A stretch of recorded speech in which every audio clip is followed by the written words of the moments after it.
The result, a road league win, is what we have to take. I was delighted with the way we started the game because we have been battling some illnesses, both Langston Galloway and Ron Roberts, but that's everybody at this time of the year. I thought that the pace was dictated by Fordham with regard to, they were coming, calling a play. We had a pretty good sense that they were coming through Frazier, who's a really fine player, and really what college basketball is about, with improvement. And,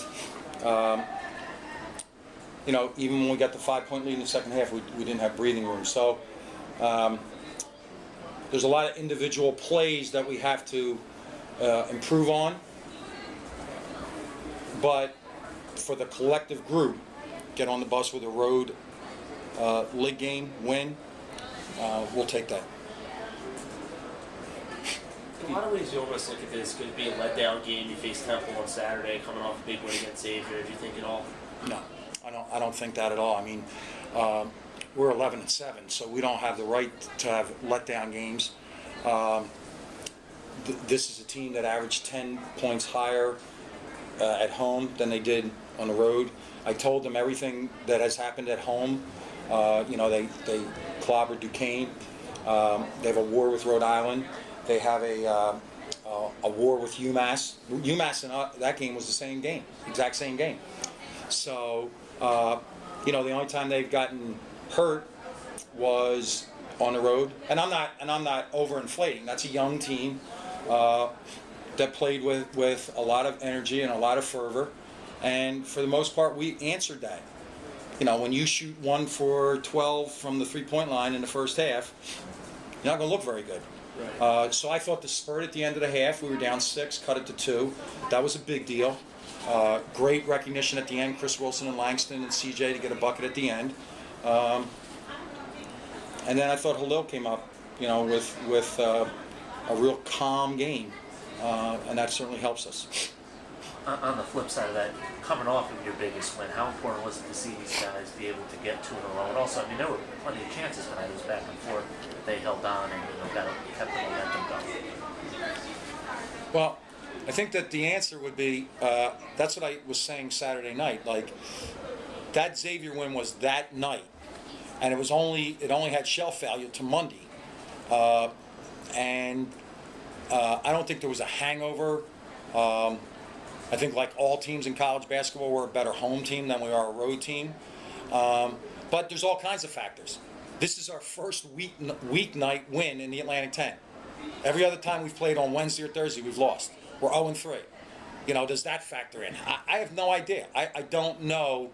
I don't know how the psyche of this kind of age group works. So what you do is you try to stay like this. So on Monday we discussed our pluses and minuses from our Xavier game. Tomorrow we will discuss our pluses and minuses, and then we will prepare for Temple. We weren't thinking about Temple on Monday or Tuesday, or we weren't thinking about Xavier on Monday or Tuesday. We only thought about Fordham. What's your thought process before and after Frazier went to the line with the chance to tie the game and take the lead? That 1-1, he missed the front end. How much time was left, team? About 25 seconds. Well, we still had a timeout left, so had they tied it, we would have gone.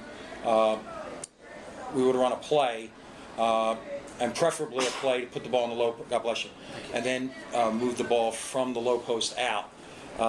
They fouled us right away. We rebounded the ball, so we did a good job. We rebounded the missed free throw, and then got fouled.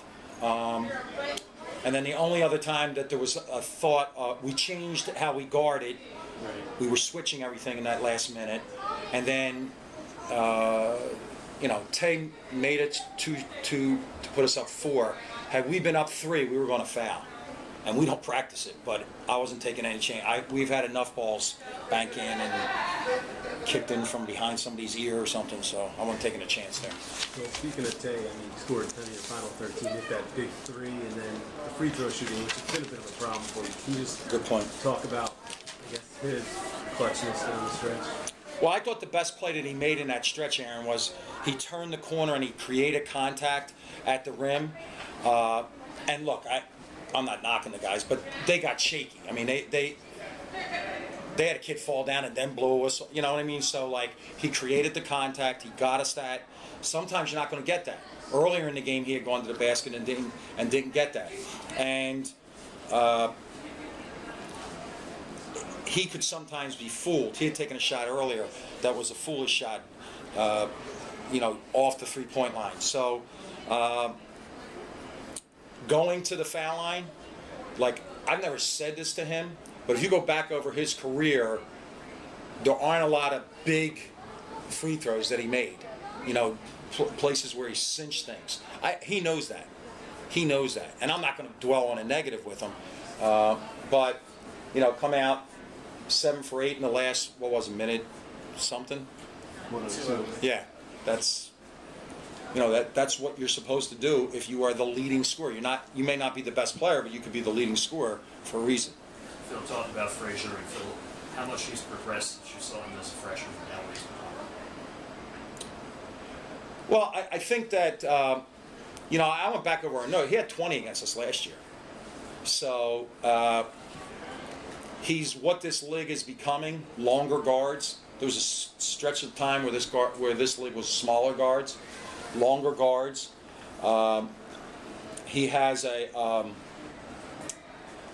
confidence about him. But I think the biggest deal is he's everything that's good about college. I don't know the kid, but for college basketball, here's a kid that is improving and improving and improving and improving. And, 6 games in, he's got himself in the conversation for an all-league berth, and that's with a kid, sitting out, Chris Gaston, who is a perennial all-league player.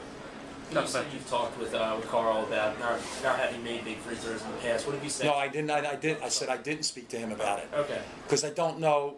To be honest with you, I'd have to be a master psychologist, and I am only an amateur, 24-hour-a-day psychologist. But it's entered my mind. Like for a kid that's going to end up with a lot of points, you'd like to see some of them be really big. Dagger kind of shots. How big do you think this is for him? Knowing him? Yeah. This was basketball on a Wednesday night. And I don't mean that disrespectfully. It was basketball on a Wednesday night. So, tomorrow he'll be in and he'll be challenging and he'll be a pest at practice, talking to his teammates about a shooting contest or something like that. But, I don't think that it's going to be an emotional lift, and I don't think that there's enough in his game that we keep him grounded. Now he always complains that I don't give him any love, but there's more in his game, and I have 10 games left to get it out of him. Can you talk about? I'm sorry if I pronounced this wrong. Kenesevic tonight. It seemed he spread the floor. He hit those 2 big threes. Kind of gave you extra dimension down the stretch there. Well. He's a multi-talented player. He's second leading rebounder. He's second in assist. He was making threes for a long time, about 40%, and then he had more than a brain freeze at Villanova after he made 3. I was really impressed with. He's been away for a while for a death in the family, out of the country, but he's kind of settled in. I did speak to him about coming home. Tom McCoy recruited him at Hofstra. And I think the big deal that I would suggest to you is spreading the floor. When the ball went into the post, that's when we were able to spread the floor, by putting him in there and not having him constantly away from the basket. Just your defense on that, you just talked about on that sideline play with 9 seconds left. Yeah, we thought that would be what was going to come, that it would be a handoff to get Frazier involved in the game, and we wanted to jump him. I thought C.J. Aiken made a great read. And to be honest with you, not that I'm nitpicking, but he walked before he stepped out of bounds. So it was a great read by C.J. Aiken, and I thought that we reacted well to knowing that they were going to their bread and butter. So some people might look at the score and sort of say, might be disappointed, I guess, in how close it was. But I mean, you obviously were happy that you got the road win. Can you just sort of address that and whether you were disappointed at all, or? No. I don't. Look, I think that the game is an entity. You go out for that game to try to win. We won. Were there warts? Yes. Does that mean that we're 11, 1 with a wart, and 7? No, we're 12 and 7. We've won 2 in a row.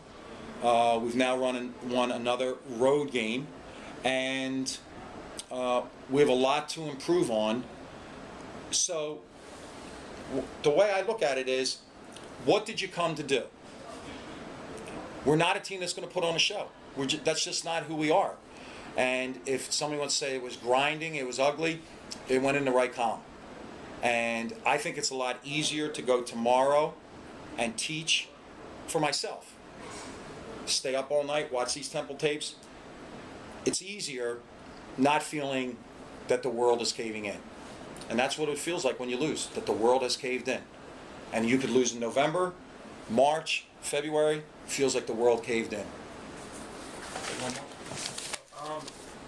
You lost your man at your perimeter shooting tonight, 1 for 12 for the first half.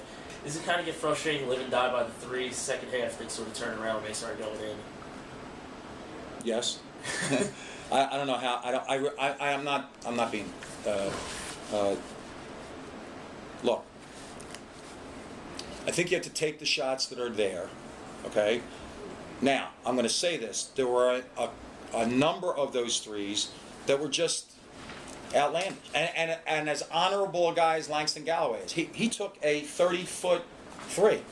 And when we asked him what he was thinking, he said, the guy stepped off me. Papa now, we had just been in the timeout. We're 1 for 12. He just got his 6-game totals. He's taken 1 2-point shot in the last 6 games. He wants to be on the floor. And we played more efficient basketball against Xavier because we put the ball inside. Second half against Bonaventure last week, 14 for 17 from 2. Get out to a 9-2 lead. Layups. Okay? So,